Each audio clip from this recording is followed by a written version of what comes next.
Welcome back, religious studies students, to today's Explainer. We are diving straight into a really fascinating primary source today. We're going to deconstruct a DivX personal statement. That's an application for the Harvard Divinity School's Diversity Exploration Program to map one author's trajectory of spiritual evolution. We're going to look at this text specifically through the lens of lived theology. How do our daily actions, our changing environments, and our family histories literally construct our theological worldview? By examining the author, Brevin C. Bell, we're going to uncover exactly how a personal narrative serves as a living, breathing theological text. Here is our quick roadmap for today. We'll be looking at 1. The core of multiplicity, 2. Foundations of justice and equality, 3. Relational ethics and emotional intelligence, 4. Quests of spiritual experimentation, and finally, 5. The power of intellectual vulnerability. Okay, let's jump into Section 1, the core of multiplicity. So let's start by establishing the author's baseline identity. He describes himself as a philosophizer and a prophetic artist who views himself as a living embodiment of diversity. But he doesn't just list off his traits, he actually sets up this urgent theological framing right out of the gate. He diagnoses the modern, secularizing world as being in what he calls a mammoth spiritual crisis. That's a massive claim, right? He positions his own individuality, which he says was forged through various trials and complexities, as the necessary antidote to a globally disconnected society. He's essentially arguing that a 21st century Renaissance absolutely requires individuals who have embraced their own inner multiplicity to heal a fractured world. Just look at this phrasing: bleeding uniqueness and synthesis. This is definitely not your standard dry academic prose. He directly links his internal rich complexity to his readiness for rigorous academic and spiritual environments. By using terms like multiformity, he's signaling to us that his theology is not monolithic at all. It's a synthesis of very diverse parts. And as scholars, we really have to ask ourselves, how does the language we use to describe ourselves actually shape the theology we ultimately produce? To really wrap our heads around this spiritual evolution, we have to look at his timeline and map his lived experiences across 3 distinct phases. We've got his youth in New York, his early adulthood focused on coaching and marriage, and finally, a deep submersion into the arts. Each of these eras represents a totally distinct laboratory where his moral and philosophical pillars were tested and refined. Moving right along to Section 2, Foundations of Justice and Equality. Looking back at his youth in an affluent suburb of Rochester, New York, we can see the formation of his earliest moral pillars. Between his father's focus on justice, his mother's intense encouragement, his grandfather's quiet strength, and his grandmother's devout faith, plus 20 years of music, athletics, and the Boy Scouts, you have an impressively scheduled, ultra-structured kid. This family ecosystem essentially translated structured civic duty into a deep, well-rounded moral imperative. So his early worldview is highly organized, it's fair, and it's incredibly service-oriented. Which brings us to Section 3, Relational Ethics and Emotional Intelligence. Here is where things get really fascinating. As he transitions out of high school into marriage and a coaching career, his philosophical pillars shift pretty significantly.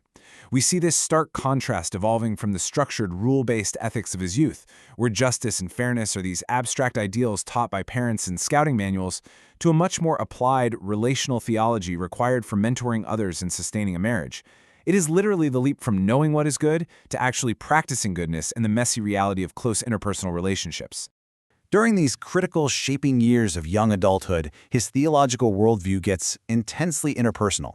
He explicitly mentions valuing emotional intelligence, forgiveness, and compromise as core tenets of practical morality. He's not talking about grand, abstract concepts of divine justice here. He's talking about the day-to-day grit of good-heartedness. This is just a perfect example for us to observe how life stages fundamentally alter an individual's theological priorities.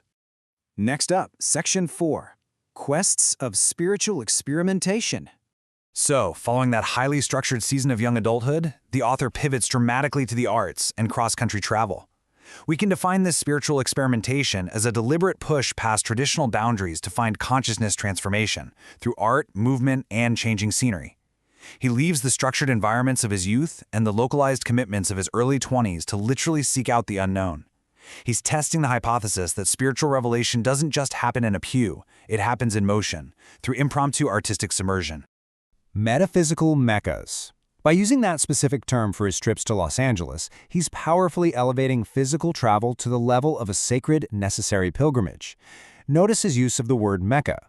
He's deliberately co-opting traditional religious terminology to validate a highly non-traditional, individualized spiritual journey.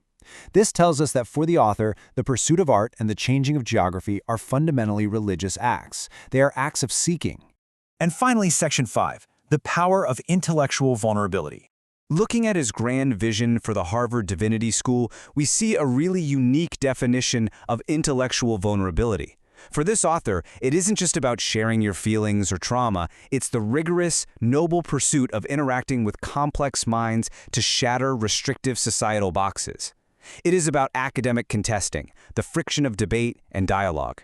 He views the Divinity School not as a place to be comfortable, but as a place to be vulnerable enough to have your ideas challenged and completely reshaped by other kindred, eclectic spirits. Look at the sheer breadth of his professional goals here. These objectives vividly illustrate how he intends to use this intellectual vulnerability to enact global social change and step onto the sharp cutting edge of theology. He wants to blend spiritual counseling with consciousness transformation through dance and art, while simultaneously earning doctoral degrees and networking with both traditional scholars and modern mystics. It's a fully integrated, holistic vision of a modern theologian refusing to be confined to a single lane. Notice the striking imagery in this quote. He calls Harvard a fertile garden, but then immediately talks about shattering walls and dismantling boxes. It really encapsulates his desire to use scholarly friction as a tool for profound cultural and cognitive cultivation. Growth, in his view, requires the triumphant destruction of the artificial boundaries society tries to lock us into. The academic institution is merely the boiling, melting pot where this necessary deconstruction can safely occur.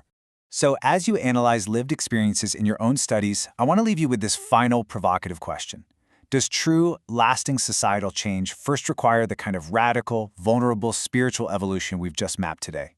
If the world is indeed in a spiritual crisis, perhaps the solution isn't found in a new institution, but in cultivating individuals who embrace their own multiplicity and are brave enough to be intellectually vulnerable. Think about how your own personal narrative is shaping your theology right now. Keep questioning, keep analyzing, and I really hope this explainer has given you a fresh lens for your studies. Catch you next time.